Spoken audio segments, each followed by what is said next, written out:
Hello दोस्तों, कैसे हैं। स्मार्ट एजुकेशन जीडीआर में आपका स्वागत है। मैं आपका दोस्त एचआर पुष्पा। दोस्तों, आज आज जिस विषय पर मैं आपसे बात करने वाला हूं वह बहुत गंभीर विषय है, वह बहुत महत्वपूर्ण विषय है। पढ़ाई तो हम कर लेंगे और करते रहेंगे, लेकिन इस विषय को समझना आपके लिए ज़रूरी है। विषय आपकी दिनचर्या, विषय आपके जीवन से जुड़ा हुआ है, विषय आपकी प्रगति और विषय आपकी पूरी लाइफ से संबंधित है।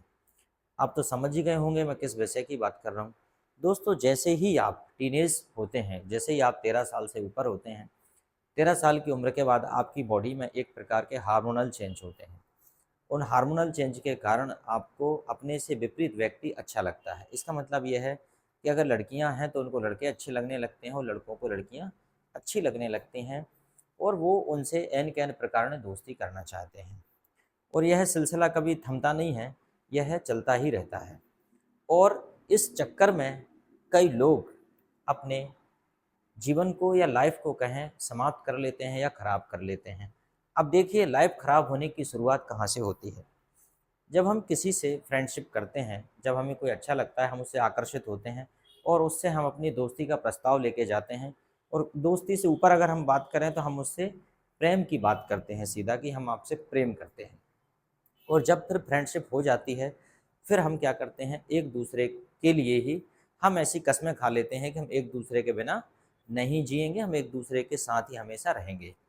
और जब होता क्या है कि जब बात आगे बढ़ती है, जब आप बात शादी की आती है, या फिर जो व्यक्ति जिसने फ्रेंडशिप की थी और जिसने कहा था कि मैं आपको छोड़ के कहीं नहीं जाऊंगा, हम हमेशा साथ रहेंगे, जिसने साथ रहने की, जीने की और साथ मरने की कस्में खाई थी, वो व्यक्ति फिर से किसी के प्रेम में पड़ जाता है, या वो किसी के प्रेम में फिर से पड़ जाती है।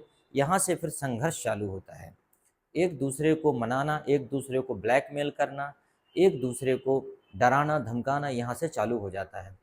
मान लो किसी के पास कुछ यादें रहती हैं, तो उन यादों को लेके वह उसे ब्लैकमेल करता है कि मेरी आपकी फ़ोटो मेरे पास है, अगर आपने मुझसे बात नहीं की तो मैं ये फ़ोटो शेयर कर दूंगा। इस प्रकार की घटनाएं होती हैं। बात यहाँ तक भी नहीं रुकती। जब शादी का प्लान करते हैं और शादी के बीच में किसी का परिवार आ जाता है, चूँकि परिवार ने पाल पोस के आपको बड़ा किया है, तो उनका पहला हक है, उनका पहला अधिकार है कि वह आपको जो निर्देश दें उनका आप पालन करें। जब आप छोटे थे, जब आपको चलना भी नहीं आता था, तो आपकी माँ ने आपको कैसे दूध पिलाया, आपको सूखे में सुलाया, किस प्रकार से आपको पाल पोस के बड़ा किया। और जब बड़े हो जाते हैं आप, तो एक झटके में आप अपने डिसीजन लेने लगते हैं। वहाँ पे आपके पेरेंट्स आपको सलाह देते हैं कि आप अपने मन से कुछ भी ना करें, उनकी सहमति से कुछ भी करें।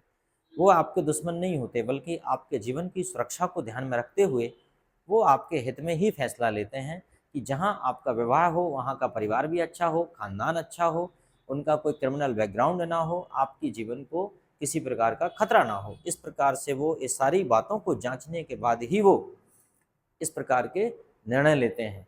और वह आपको लगता है कि आपके पेरेंट्स आपके खिलाफ हैं। और ऐसी स्थिति में कई बार एक पक्ष की मजबूरी को दूसरा पक्ष नहीं समझ पाता। मान लीजिए, लड़की का परिवार नहीं चाहता कि आपसे विवाह हो, लेकिन आप लड़की पर ज़बरदस्ती दबाव बनाते हैं, उसे ब्लैकमेल करते हैं। या कई बार लड़के का परिवार नहीं चाहता कि वो आपसे शादी करें, और लड़की वाले या लड़की लड़के पर दबाव बनाती है और ब्लैकमेल करती है। और चलो, इससे भी बात आगे और बढ़ जाती है। कई बार कुछ बच्चे जो है वो किसी से प्रेम करते हैं, किसी के साथ रहते हैं, और जब उनके परिवार वाले उनसे कहते हैं कि चलो भाई, अब तुम्हारी एज हो गई है, हम तुम्हारी शादी कर देते हैं, फिर वो क्या करते हैं, उनके पेरेंट्स को मना नहीं कर पाते, या उनके पेरेंट्स को बता नहीं पाते कि हमारा किसी से पहले से रिश्ता है, किसी के साथ हम रहते हैं, किसी से हम प्रेम करते हैं, वो बता नहीं पाते, और वो किसी और से विवाह के बंधन में बंध जाते हैं। और विवाह के बाद जब उनको लगता है कि यार, हमने तो गलत किया, हम तो किसी के साथ थे और हमारे घर वालों ने हमें सजेस्ट किया और हमने विवाह कर लिया, तो यहाँ पे दो स्थितियाँ होती हैं। कई बार व्यक्ति दो नाव पर सवार हो जाता है। मतलब ये है कि उसकी शादी हो गई है और वो दो जगह, एक से शादी हो गई है, उससे उसके साथ भी रहना चाहता है, और जिससे नहीं हुई है उसके साथ भी रहना चाहता है। जब व्यक्ति दो नाव पर सवार होता है तो उसका पानी में डूबना तय है।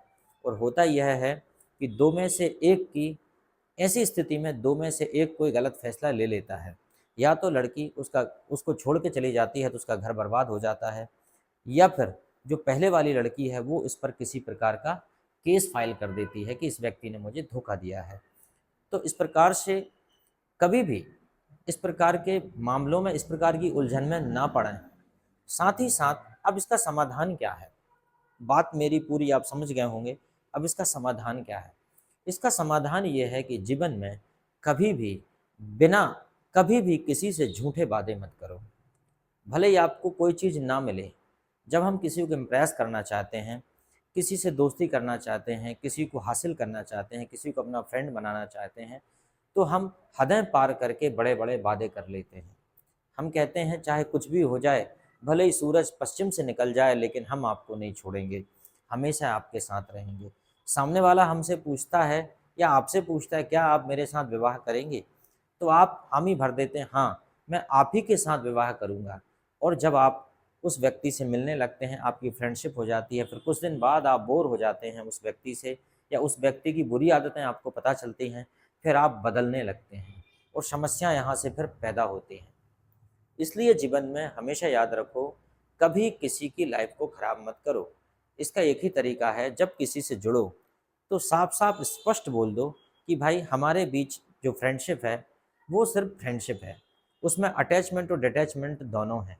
कभी किसी से परमानेंट कोई वादा मत करो, किसी से किसी प्रकार का कमिटमेंट मत करो कि मैं जीवन पर्यंत आपके साथ रहूँगा, मैं आपसे विवाह करूँगा। ऐसा कभी मत करो। बस यही बोलो कि जैसी सिचुएशन रही वैसा। कोई भी अगर इमोशनल हो रहा है अगर आपके रिश्ते में, तो उसे समझाओ कि इमोशनल होने की आवश्यकता नहीं है। आप रिश्ता कहाँ तक ले जाना चाहते हैं और किस प्रकार की आपकी फ्रेंडशिप है, उसकी कितनी मर्यादाएं हैं, कितनी लिमिटेशन से कितने दायरे हैं, ये पहले से क्लियर होना चाहिए।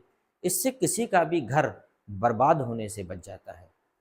किसी के घर का चिराग बुझता है। अब किसी का पहले से ऑलरेडी फ्रेंडशिप है और उसने विवाह कर लिया।